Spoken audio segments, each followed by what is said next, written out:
So tonight I'm recording an unscheduled follow-up to a video I released over the weekend, the first part in a larger series that I entitled Culture War and Content Creation. In this first video, I had overviewed a variety of different archetypes of leadership, 9 roles that I felt the right wing had to master and that people had to fulfill in order for any right-wing movement to go forward. These leadership archetypes, in summary, were the ambassador, the artist, the engineer, the intellectual, the archivist, the teacher, the host, the spiritual leader, and the networker. Each of these roles I felt embodied a certain type of leader that the right needed, a certain type of leadership that had been neglected in right-wing or distant right circles. However, closing out this video, I knew that inevitably people would bring up a certain number of archetypes that I had foreseen but had left out of this conversation because of the fact that I believed their contribution to be more or less not something that the right should invest in, or at least they were roles that the right didn't need to be investing in more than they already were. Now, I suppose I could leave well enough alone, but I kept on seeing these suggestions appear in the comments of the previous video. In some sense, this seemed like a central misunderstanding to what I was trying to achieve with the original video. But the more I thought about it, the more I realized that I might be able to shed some light on the subject of right-wing leadership by overviewing these archetypes that I had intentionally left out and commenting why I did not think they were a fruitful avenue of pursuit by any right-wing movement in the future. This is likely to be a short video, insofar as any of my videos are short, but I thought a brief overview of the topic was in order, starting with the archetypes that are easiest to refute, and then moving on to others that are more commonly referred to as possible avenues for right-wing leadership. The first suggested missing archetype on the list of the original 9 was the figure of the politician. Now, to a certain degree, I felt like I had already referenced this with the cyber Reagan strategy I had talked about in the early part of the last video. The right wing has been looking for a popularly elected leader for the last 50 years, and it hasn't really found one. The minor mainstream political reversals where a Republican president gets into office for 1 or 2 terms and tries to correct things or slow things down is a common feature of American politics, but ultimately does not change the overall dynamic, which is more or less progressive in nature. The Overton window only shifts in one direction, and that direction is left. Moreover, there is just a demographic reality that I think needs to be talked about again and again and again. President Trump was elected in 2016.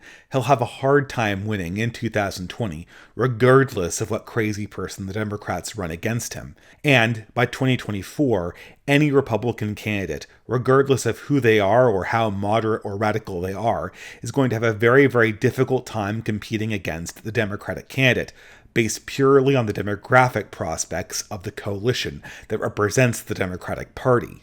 As such, we can quite clearly see at this point a time horizon after which there will be no more election path victories for any Republican national candidate, starting with the presidency and then moving on to Congress and the Senate.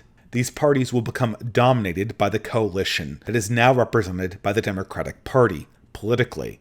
I know this is a commonly cited fact online and on dissident right circles, but considering that the objection comes up again and again and again, I feel like I have to restate the demographic reality again and again and again. Look at the numbers. This avenue for future right-wing prospects is more or less closed, and in the state that I currently live in, California, which I may add used to be a red state, it is permanently closed, and it will be for the foreseeable future. Okay, well, that easy missing archetype out of the way. But what is another very common archetype of right-wing leadership? Another implicit strategy for how the right wing might seize power that is oftentimes presented in distant right circles, but that I purposefully left out in my own examination of the 9 different archetypes of right-wing leadership. And that archetype is the archetype of the entryist or the saboteur. Now, in many ways, I believe that this role is sort of the photonegative inversion of the popular candidate archetype. People's first instinct working inside a democracy when they want to seize group or collective power is to go immediately for the politician. But once they realize this is futile, they immediately begin thinking in exact opposite terms. Well, if we don't have the power, then our enemies do. And if our enemies have the power, then we have to start thinking like a resistance. We have to sabotage and infiltrate them. After all, that's what they did to us, isn't it? Again, this archetype, this strategy is very easy to dismiss, at least from how I see things. First, the whole issue of being a traitor and using subterfuge and lying is at once very ethically questionable, regardless of how much utility there is in the endeavor. I find the strategy to be a little bit odious and very hard to recommend. I'm not saying that there is no role for these people inside any type of conflict, but the act is questionable and has to be approached carefully. The utility has to be carefully examined. And when we examine the utility of this role, I think it's very easy to make a case that it does not have a very large advantage associated with it. On the Saboteur side of this role, I will point out that there really isn't a good track record of anything like this really working in history. Outside of the context of direct war, large-scale pranks and stirring up chaos and outright terrorism has never really gotten anyone anything. Even flat-out civil disobedience and dissident protests that involve you ceremoniously locking yourself to certain objects the authorities need in order to carry out a task typically don't work. And I know what the objections are going to be as soon as I say that. Ho ho ho, distributist, haven't you read the history of the 20th century? Haven't you read the history of the 19th century? We have many instances where terrorist movements or saboteurs or campaigns of disobedience or disruption have prefigured revolutionary change. After all, there was a rash of anarchist violence before the Russian Revolution, and, lest we forget, the peaceful civil disobedience of people like Gandhi and Martin Luther King. Yeah, I know these are the stories, but for my money, I'm pressing X to doubt on this one. In all three of these instances, the only thing that actually facilitated the political change were large political actors with armies and money who happened to agree with the protesters and people who were enacting civil disobedience and acts of disruption. Lenin would have never made it into Moscow without the cooperation of imperialistic Germany, and neither Martin Luther King nor Mahatma Gandhi would have made much progress without the support and political power of their liberal allies back home. These protest figures always work in concert with official power. That's the only way the thing works. And it is the aspect of official power that the current dissident right does not possess. Still, more on the other side of this archetype. What about the entryist? What about the infiltrator? What about the ideologue who enters institutions neutrally and then later reveals himself to be an ideologue? Well, again, this path is hard. As most people know, this is how the left got into power in most of the institutions which they now dominate. And, as I've said many times before in the past, the left, to a certain degree, is aware of this, and they are not just about to let anyone else do the same thing to them that they did to their predecessors. The ladder that led up to the door of institutional entry has been officially kicked down. The left keys into right-wing talking points, even subtly made right-wing talking points, and allies its network to go against them. Most of the Stalinists and communists who got their job either as writers or as professors in the 1950s and 60s got their jobs because they hid their radical beliefs behind euphemisms. I'm a socialist, not a communist, they would say. I'm a social democrat. These were all useful terms. But I don't think the same thing is going to work by saying, I'm a civic nationalist, not an ethno-nationalist. The left is not going to be as stupid as the right was during the McCarthy era. Moreover, even if one is completely opaque about their own motivations in politics, it's a very, very hard road to travel. Company is more powerful than will. If you're inside a progressive institution, repeating progressive platitudes every day, it's going to get very, very tiresome, and you're going to find yourself eventually moving over. you will naturally conform to the group. Either that, or you're going to resign yourself to living a very massive double life. And this double life is going to be sapping. It's going to steal your energy away. And if you're in some profession like the academy, or even inside professional writing circles, it could take you 20 or 30 years of this to get to a career position where you feel that unpopular political opinions will be altogether unharmful to your overall career and influence. How many people could do that? Not many for sure. I could never bring myself to do something like that, although I don't doubt there are quite a few people who are much more strong-willed than I am. When I went over my archetypes of leadership, I was trying to focus on building rather than subverting what existed before. In a lot of ways, the entryist or saboteur archetype breaks the mold of this. It's not itself something that really is part of a well-balanced society. It's only a role that comes up as legitimate when something else has become seriously wrong. Regardless of whether I might think saboteurs or entryists are useful inside a cultural total war, I certainly don't want them springing up in my own society, in my own community, and I have this creeping suspicion that once I train people to be implicitly dishonest for a good cause, this same implicit treachery will spring up and bite me in the heel. Once more, not something I really want to toy with. Okay, that's fine. You might say that the saboteur and the entryist certainly aren't classical archetypes of leadership. Unlike the artist and the intellectual, the spiritual leader and the ambassador, you can't really see these people as part of an ordinary society. But aren't you leaving out one core archetype?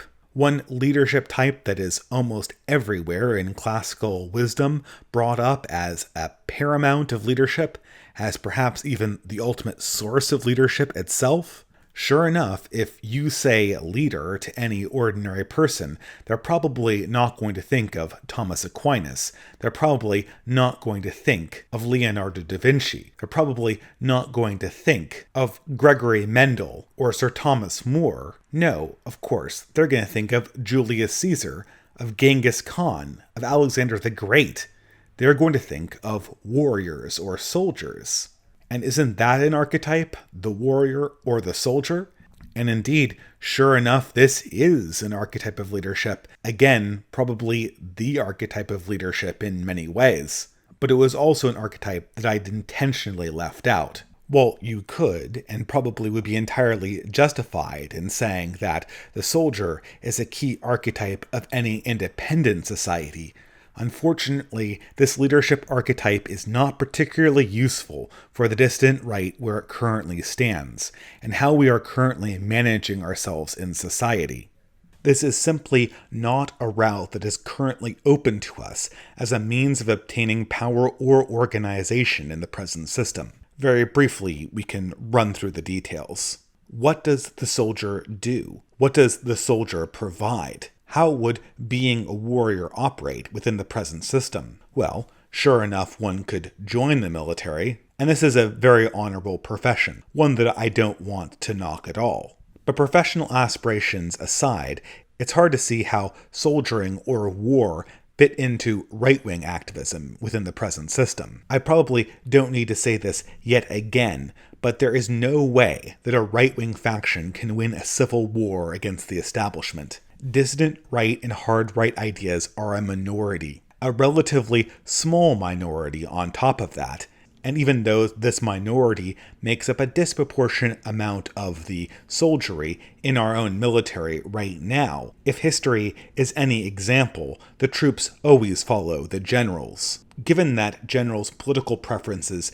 usually lean towards keeping order and not to any ideological end, unless things get supremely crazy, you can usually count on military men siding with the popular establishment. Once more, part of this is under the assumption that things are going to remain more or less as they are in the current order. If there are roving armies of anarchist communists hanging people, burning things to the ground, and ravaging the countryside, as there was in Spain in the 30s, I wouldn't put it past some military figure to act as sort of a Franco-type character.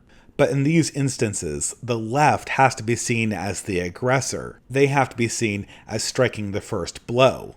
As such, any activism that wants to make use of physical force has to be seen as being a reaction to other, greater amounts of physical force already committed by their enemies. Before that point, no insurrectionist movement will ever have legitimacy or will ever get victory. They will be seen, in many ways rightly, as rebellious insurrectionists, as people who are trying to intentionally spread chaos and misery to the country, and people do not react well to that at all. Moreover, even before it comes to an actual shooting war, trying to present oneself as a military faction has certain problems with it. The state, the government, is the monopoly of force and order, and every single instance of paramilitary political activism is going to justly arouse the suspicions of the current reigning order. After this occurs, the enemy will be on notice, and they will employ any means necessary to make sure that these insurrectionist movements meet with total failure.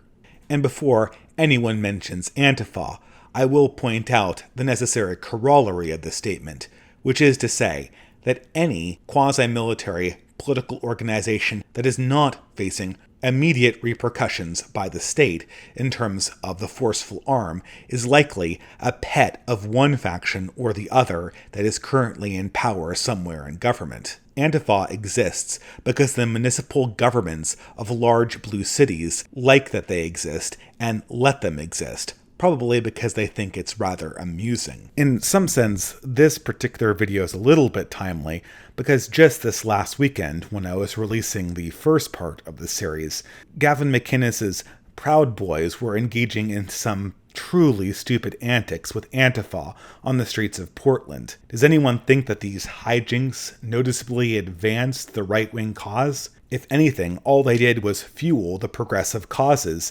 and increase the morale of radical left-wingers. The anarchists and communists on the internet can be visually seen glowing of the mere mention of a confrontation between Antifa and the Proud Boys. This works very well for their propaganda, and I don't see anyone on the right getting particularly excited about being associated with these guys. They're more or less clowns. And all in all, probably Gavin McInnes knows this. The second that the Proud Boys stop looking like clowns and start looking like a genuine paramilitary organization is the second the FBI takes notice and decides to permanently put them down, and possibly put people like McInnes in jail. What plays out on the streets of Portland is more or less entertainment for the elites. A sort of CNN version of the Roman Colosseum, with much less drama and much less actual blood. As Mencius Mollbug pointed out almost 10 years ago, the people in power are aware of the danger of an actual, physical, right-wing militaristic force. Almost every element of our society, from the schools to the FBI to the structure of the military, is meant to guard against such a possibility, and you can be rest assured that our present elites have contingency plans for this. And all this is not to get to the most damning part of this potential strategy, and that is that time is not on the right-wing side. And the elite know this. They know that the demographics of this country are turning against the right wing, and because of this, they can continuously turn the screws. They can perform the type of anaconda strategy that they had performed against previous iterations of right-wing insurgent movements, cutting away their options until eventually the right wing is forced to strike out, and then the retaliation will be justified and welcomed by the public. Like I said, the only legitimate right-wing takeovers have been defensive in nature. And because of the fact that time is naturally on the cathedral side due to the demographic gains, the people in charge know that they will not have to be going on the offensive anytime soon. They can sit by and wait. So for people who continuously bring up this possibility of a civil war again and again and again in the comment section, I would like them to think, if nothing else, of just these facts. The situation is stacked against this possibility, and we have to change the game. And I know, if any of them were here on this video, they would turn it around on me. Well then, distributist, How do you change the game? What's your great plan for changing the game? Sure, it's not civil war, but what are we gonna do? Just create content? Just build our communities? Well, not to be too cute about it, but we have to identify the real source of the problem. The real source of the problem is one key perception on the part of our elites, and that is that time is on their side, and that the right wing will not sustain itself going forward into the future. The reason why the deck is stacked against the right at this stage is that those who oppose the right believe, with some justification, that they can wait and the right will extinguish itself. In order for the game to change, the message has to be sent to those who oppose right-wing ideas that we aren't going anywhere. We have to be in it for the long haul. Regardless of what the demographics do, regardless of what the political situation do, we have to be able to demonstrate that we can survive through thick and thin. We are not a transient fad or an archaic element of the culture that is fading away. We are a permanent piece of stone, and they are going to have to get used to us being here, regardless of what percent of the population we actually are. We will be present, we will be participating in some form of politics, and we will not be going anywhere.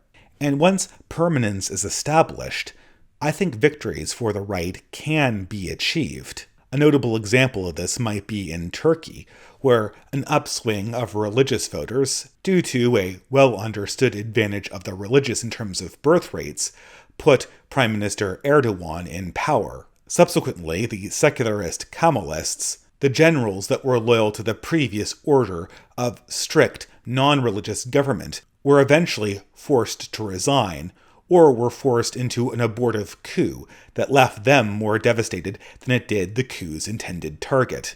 The formula was simple. Once you have time on your side, once you demonstrate that you're not going anywhere, the dynamic changes. You can start doing smart things, while your opponents are forced into stupid desperation moves.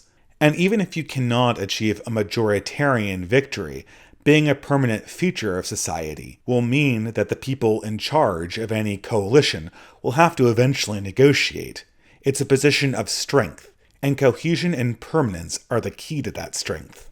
And not to put too fine of a point on it, but the way to achieve permanence and cohesion is through building a community, by creating tight-knit organizations, faithful communities, artistic circles, and well-developed, supported intellectual theory, backed up by an infrastructure both of technology and also of documentation. Through the generation of this intergenerational culture, any group can show that it is not going anywhere, that from one generation to the next it will persist and carry on, regardless of what happens to their opponents.